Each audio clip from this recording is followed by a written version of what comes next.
Hello friends, आज हम NCERT history 7th class का चैप्टर 1 जो करेंगे। ये हमने पहले भी हाफ चैप्टर कर चुके, लेकिन वो वीडियो क्लियर नहीं थी, इसलिए हम इसके लिए एक दोबारा वीडियो बना रहे हैं। और इस चैप्टर 1 का नाम है हजारों वर्षों के दौरान हुए परिवर्तनों की पड़ताल। आज हम इस चैप्टर 1 को इस वीडियो में कंप्लीट करेंगे। हम इसकी वीडियो पहले भी बना चुके हैं, लेकिन वो उस वीडियो में कुछ अक्षर जो है क्लियर नहीं दिखाई दे रहे हैं, इसलिए हम इसकी ये दूसरी वीडियो बना रहे हैं। तो इस कंप्लीट चैप्टर को जो है हम आज की वीडियो में पढ़ेंगे। ये देखिए फ्रेंड्स, ये जो है एक मैप है जो अल इद्रिसी के द्वारा बनाया गया है। ये जो है 1154 ईस्वी में ये मैप जो है बनाया गया था। देखिए, 12वीं सदी के भूगोलवेता अल इद्रिसी का बनाया हुआ दुनिया के नक्शे का एक हिस्सा, जिसमें भारतीय उपमहाद्वीप को समुद्र भूमि से समुद्र तक दिखाया गया है।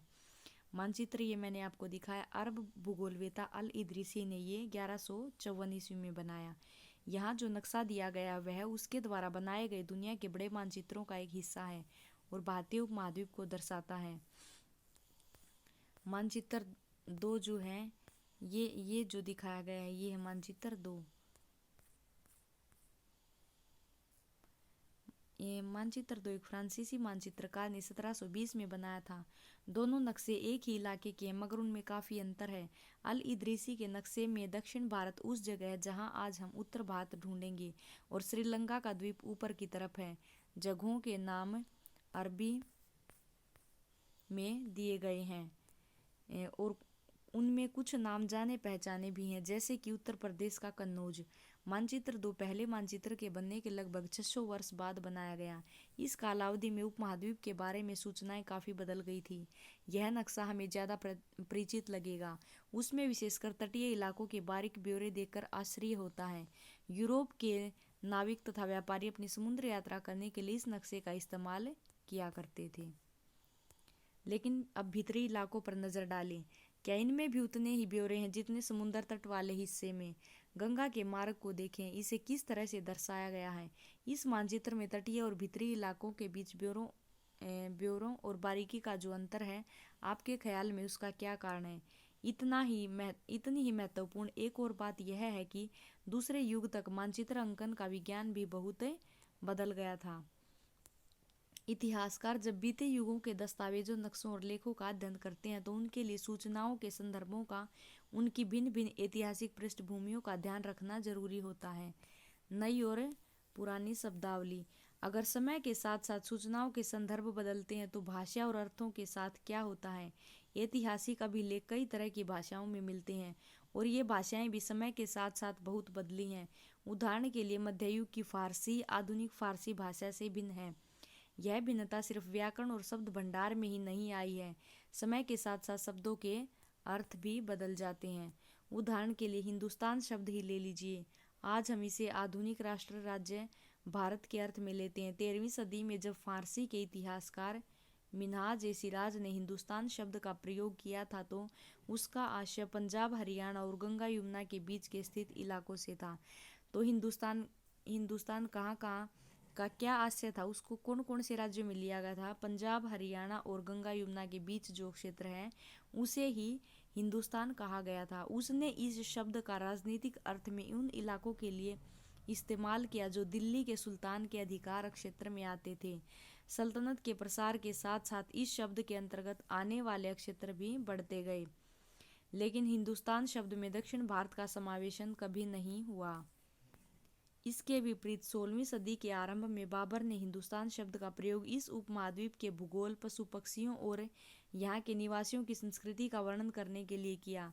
यह प्रयोग 14वीं सदी के कवि अमीर खुसरो द्वारा प्रयुक्त शब्द हिंद के ही कुछ समान था, मगर जहाँ भारत को एक भौगोलिक और सांस्कृतिक सत्व के रूप में पहचाना जा रहा था, वहाँ हिंदुस्तान शब्द से वे राजनीतिक और राष्ट्रीय अर्थ नहीं जुड़े थे जो आज हम जोड़ते हैं।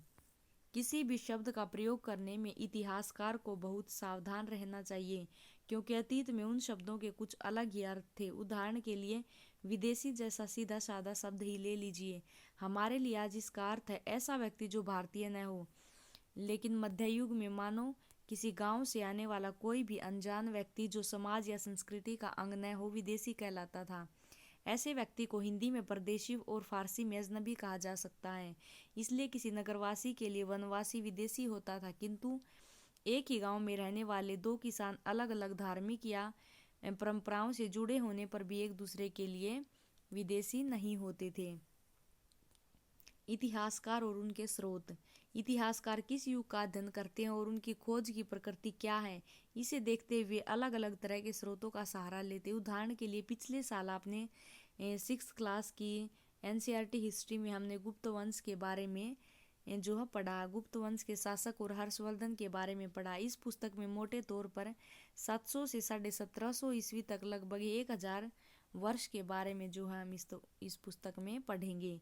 इस काल के अध्ययन के लिए इतिहासकार जिन स्रोतों का प्रयोग करते हैं उनमें आपको बहुत सी बातें ऐसी मिलेंगी जो पिछले युग से वैसी ही चली आ रही हैं। इतिहासकार इस काल के बारे में सूचना इकट्ठी करने के लिए अभिलेखों, सिक्कों, शिलालेखों, स्थापत्य जिसको भवन निर्माण कला कहते हैं तथा लिखित सामग्री पर निर्भर करते हैं। पर कुछ बातें पहले से काफ़ी भिन्न है। इस युग में प्रामाणिक लिखित सामग्री की संख्या और विविधता आश्चर्यजनक रूप से बढ़ गई है। आगे इतिहासकार सूचनाओं के दूसरे प्रकार के स्रोतों का इस्तेमाल धीरे धीरे करते हैं। कागज का मूल्य। इन दो प्रसंगों की तुलना कीजिए। 13वीं सदी के मध्य में एक विद्वान को एक पुस्तक की प्रतिलिपि की जरूरत पड़ी। उसके पास उतना कागज नहीं था, इसलिए उसने एक ऐसी पांडुलिपि को धो डाला जिसकी उसे जरूरत नहीं थी। उसे उसके कागज को सुखाकर उसने उसको इस्तेमाल किया। तो इस प्रकार से 13वीं सदी में कागज जो है एक बहुत ही दुर्लभ वस्तु थी, और दुर्लभ होने के कारण यह वस्तु जो है महंगी भी होगी उस टाइम पे। लेकिन एक ही सदी बाद अगर आप बाजार में कोई खाद्य पदार्थ खरीदते हो तो हो सकता है कि आपकी किस्मत अच्छी होती और दुकानदार वह वस्तु कागज में लपेट कर आपको देता। तो इस प्रकार से 14वीं शताब्दी में जो है कागज सस्ता हो गया था। इस समय के दौरान क्रमशः कागज सस्ता हो गया और बड़े पैमाने पर उपलब्ध भी होने लगा। लोग धर्मग्रंथों, शासकों के वृतांत, संतों के लेखन तथा उपदेश, अर्जियां, अदालतों के दस्तावेज, हिसाब तथा करों के खाते आदि लिखने में इसका प्रयोग करने लगे। धनी व्यक्ति, शासक जन, मठ तथा मंदिर पांडुलिपियां एकत्रित किया करते थे। इन पांडुलिपियों को पुस्तकालय तथा अभिलेखागारों में रखा जाता है। इन पांडुलिपियों तथा दस्तावेजों से इतिहासकारों को बहुत सारी विस्तृत जानकारी मिलती है, मगर साथ ही इनका उपयोग कठिन है। अभिलेखागार। तो अभिलेखागार किसे कहते हैं? ऐसा स्थान जहाँ दस्तावेजों और पांडुलिपियों को संग्रहित किया जाता है। आज सभी राष्ट्रीय और राज्य सरकारों के अभिलेख होते हैं, जहाँ वे अपने तमाम पुराने सरकारी अभिलेख और लेन देन के ब्यौरे का रिकॉर्ड रखते हैं। तो फ्रेंड्स, ये जो है अभिलेखागार होते हैं। उन दिनों छापे खाने तो नहीं थे, इसलिए लिपिक तथा नकलविश हाथ से ही पांडुलिपियों की प्रतिकृति बनाते थे। अगर आपने कभी किसी मित्र के गृह कार्य की नकल उतारी है तो आप जानते होंगे कि यह काम आसान नहीं है। कभी कभी आपको अपने मित्र की लिखावट समझ में नहीं आती होगी और आपको मजबूर होकर अंदाजा ही लगाना पड़ता होगा कि क्या लिखा गया। फलस्वरूप आपके लिखे में मित्र के लिखे हुए से कुछ छोटे मोटे लेकिन महत्वपूर्ण अंतर आ जाते होंगे। तो ये देखिए फ्रेंड्स, ये जो है एक फोटो दिखाई गई है जो नकल करके एक व्यक्ति जो है इसको लिख रहा है। यह एक लघु चित्र की प्रतिकृति है जिसमें एक लिपिक किसी पांडुलिपि की नकल कर रहा है। इस चित्र का आकार सिर्फ 10.5 सेंटीमीटर है। इस छोटे आकार के कारण इसे लघु चित्र या मिनिएचर कहा जाता है। कभी कभी इन लघु चित्रों का प्रयोग लेख में आए पांडुलिपियों को स्पष्टता प्रदान करने के लिए किया जाता था। ये इतने सुंदर होते थे कि आगे चलकर संग्रहकर्ता अक्सर इन चित्रों को पांडुलिपियों से अलग करके बेचने लगे थे। पांडुलिपियों की प्रतिलिपि बनाने में कुछ यही होता है। प्रतिलिपियां बनाते हुए लिपिक छोटे मोटे फेरबदल करते रहते थे, कहीं कोई शब्द, कहीं कोई वाक्य। सदी दर सदी प्रतिलिपि की भी प्रतिलिपियां बनती रही और अंततः एक ही मूल ग्रंथ की भिन्न भिन्न प्रतिलिपियां एक दूसरे से बहुत ही अलग हो गई। इससे बड़ी गंभीर समस्या उत्पन्न हो गई, क्योंकि आज हमें लेखक की मूल पांडुलिपि शायद ही कहीं मिलती हैं। हमें बाद के लिपिकों द्वारा बनाई गई प्रतिलिपियों पर ही पूरी तरह से निर्भर रहना पड़ता है। लिखावट विभिन्न भिन्न प्रकार की शैलियों के कारण फारसी और अरबी पढ़ने में कठिनाई हो सकती है। नस्तलीक लिपि बाईं ओर में वर्ण जोड़कर धारा प्रवाह रूप में लिखे जाते हैं। फारसी अरबी के जानकारों के लिए इस लिपि को पढ़ना आसान होता है। शिकस्त लिपि दाईं ओर अधिक सघन और संक्षिप्त और कठिन है।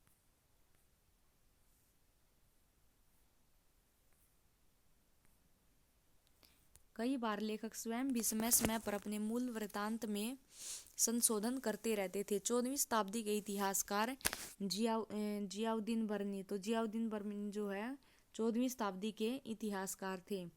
वृत्तांत में पहली बार 1356 में और दूसरी बार इसके 2 वर्ष बाद लिखा था। दोनों में अंतर है, लेकिन 1971 तक इतिहासकारों को पहली बार वाले की जानकारी नहीं थी। यह पुस्तकालयों के विशाल संग्रह में कहीं दबा पड़ा था। नए सामाजिक और राजनीतिक समूह। सन 700 और 1750 के बीच के 1000 वर्षों का अध्ययन इतिहासकारों के आगे भारी चुनौती रखता है। इसमें मुख्य रूप से इसलिए कि इस पूरे काल में बड़े पैमाने पर और अनेक तरह के परिवर्तन हुए। इस काल में अलग अलग समय पर नई नई प्रौद्योगिकी के दर्शन होते, जैसे सिंचाई में रहट, कताई में चरखे और युद्ध में आग्नेयास्त्र बारूद वाले हथियारों का इस्तेमाल। इस उपमहाद्वीप में कई तरह का खाना पान भी आया, आलू, मक्का, मिर्च, चाय और कॉफ़ी। ध्यान रहे कि ये तमाम परिवर्तन नई प्रौद्योगिकी और फसलें उन लोगों के साथ आए जो नए विचार भी लेकर आए थे। परिणाम स्वरूप यह काल आर्थिक, राजनीतिक, सामाजिक और सांस्कृतिक परिवर्तनों का भी काल रहा।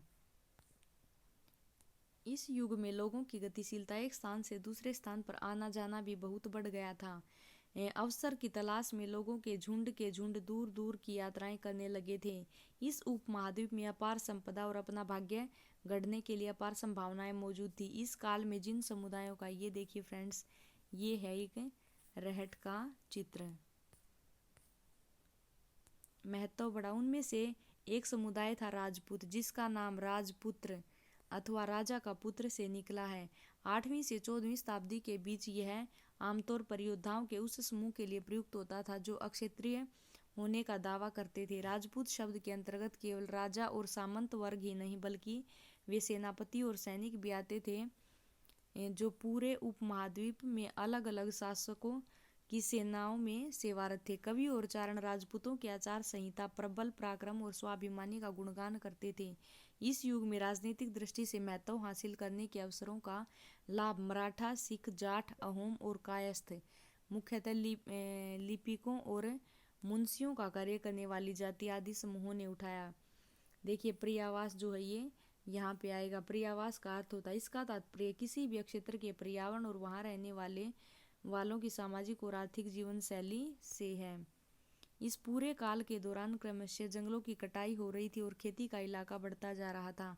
कुछ क्षेत्रों में यह परिवर्तन अन्य क्षेत्रों की अपेक्षा अधिक तेजी से और पूरे तौर पर हुआ। पर्यावास में परिवर्तन के कारण कई वनवासियों को मजबूर होकर अपना स्थान छोड़ना पड़ा। कुछ और वनवासी जमीन की जुताई करने लगे और कृषक बन गए। कृषकों के ये नए समूह क्षेत्रीय बाजार मुखियाओं, पुजारियों, मठों और मंदिरों से प्रभावित होने लगे।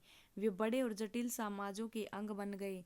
उन्हें कर चुकाने पड़ते थे और स्थानीय मालिक वर्ग की बेगार करनी पड़ती थी। परिणाम स्वरूप किसानों के बीच आर्थिक और सामाजिक अंतर उभरने लगे। कुछ के पास ज़्यादा उपजाऊ जमीन होती थी, कुछ लोग मवेशी भी पालते थे और कुछ लोग खेती में खाली समय में दस्तकारी आदि का कुछ काम कर लेते थे। जैसे जैसे समाज में अंतर बढ़ने लगा, लोग जातियों और उपजातियों में भी बांटे जाने लगे और उनकी पृष्ठभूमि और व्यवसाय के आधार पर उन्हें समाज में ऊंचा या नीचा दर्जा दिया जाने लगा। ये दर्जे स्थायी नहीं होते थे। किसी जाति विशेष के सदस्य के हाथों में कितनी सत्ता, प्रभाव और संसाधनों का नियंत्रण है, इस आधार पर उनके दर्जे बदलते रहते थे। एक ही जाति का किसी क्षेत्र में कोई दर्जा हो सकता था और किसी अन्य क्षेत्र में कोई और। इस अनुभाग में जो प्रौद्योगिकी, आर्थिक, सामाजिक और सांस्कृतिक परिवर्तन वर्णित हैं, उनमें से कौन कौन से परिवर्तन आपकी समझ में आपके शहर या गांव में सबसे महत्वपूर्ण रहे? अपने सदस्यों के व्यवहार का नियंत्रण करने के लिए जातियां स्वयं अपने अपने नियम बनाती थी। इन नियमों का पालन जाति के बड़े बुजुर्गों की एक सभा करवाती थी, जिसे कुछ इलाकों में जाति पंचायत कहा जाता था। लेकिन जातियों को अपने निवास के गांव के रीति रिवाजों का पालन भी करना पड़ता था। इसके अलावा कई गांवों पर मुखियाओं का शासन होता था। वे मिल मिलाकर वे किसी राज्य की एक छोटी इकाई भर होती थी। क्षेत्र और साम्राज्य।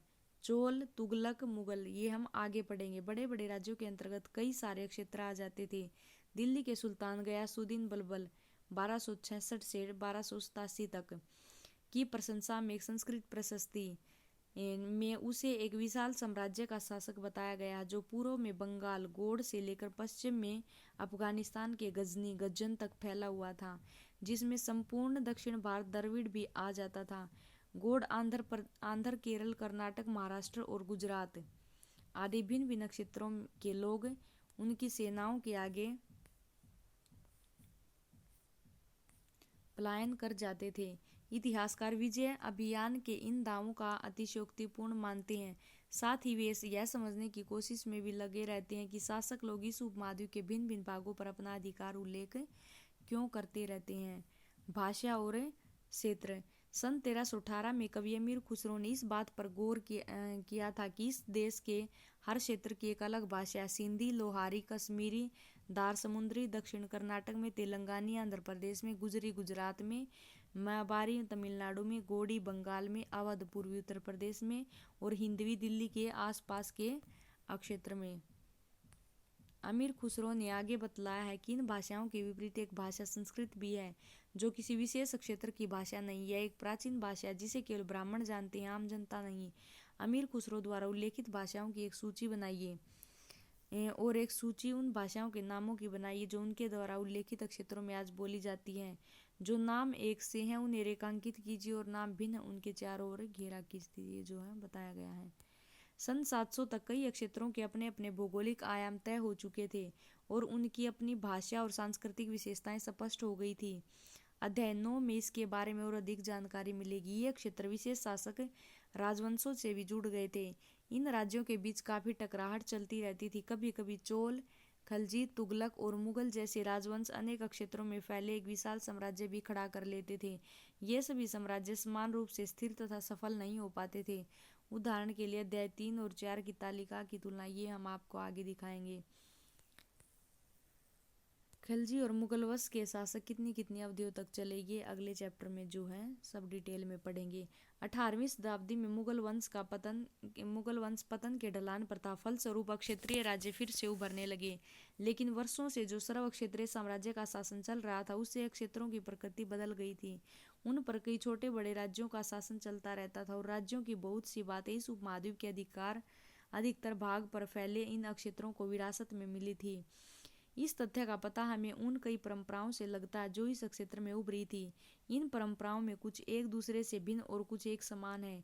ऐसी परंपराएं हमें प्रशासन, अर्थव्यवस्था के प्रबंधन, उच्च संस्कृति तथा भाषा के संदर्भ में मिलती हैं। सन 700 से लेकर 1750 के बीच के 1000 वर्षों में इन विभिन्न क्षेत्रों की प्रकृति एक दूसरे से कटकर अलग अलग नहीं पनपी थी।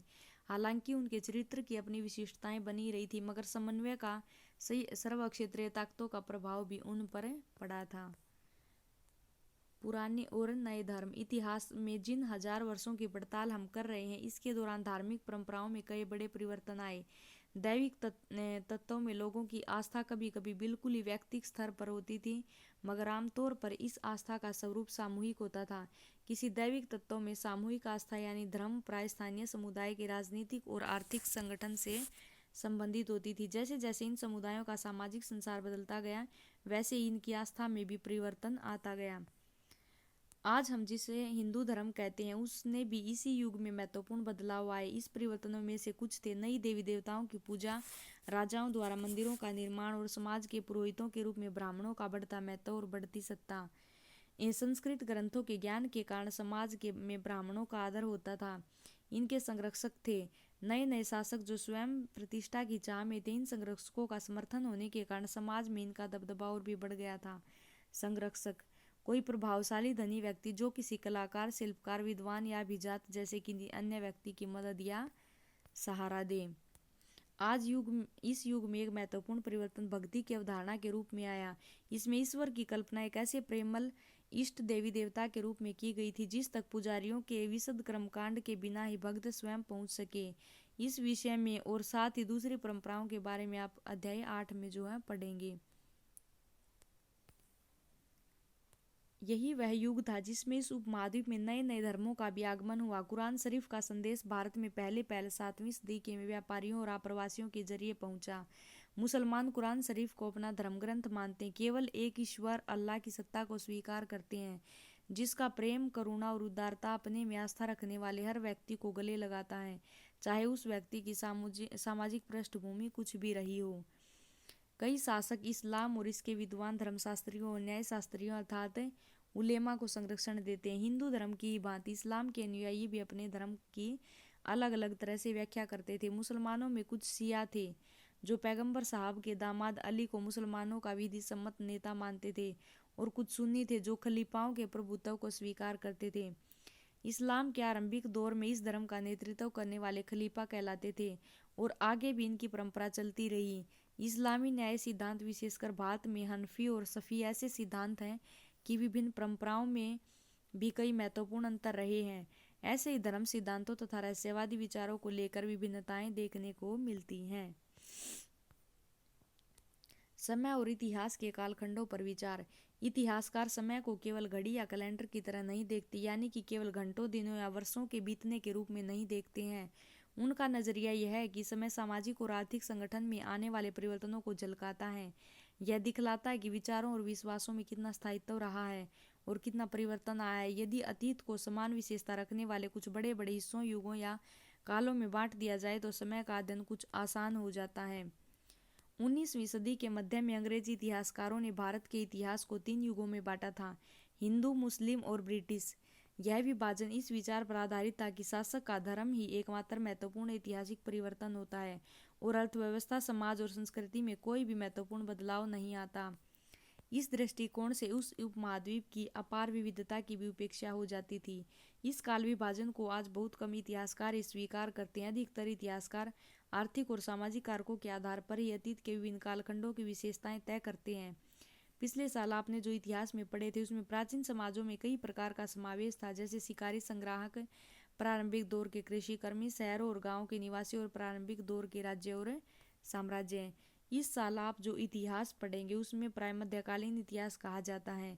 इसमें आपको कृषक समाजों के विस्तार, क्षेत्रीय और साम्राज्यी राज्यों के उदय, कभी कभी तो ग्रामवासियों और वनवासियों की कीमत पर प्रधान धर्मों के रूप में हिंदू धर्म, इस्लाम धर्म के विकास और यूरोप से व्यापारी कंपनियों के आगमन के बारे में और विस्तार से जानकारी मिलेगी।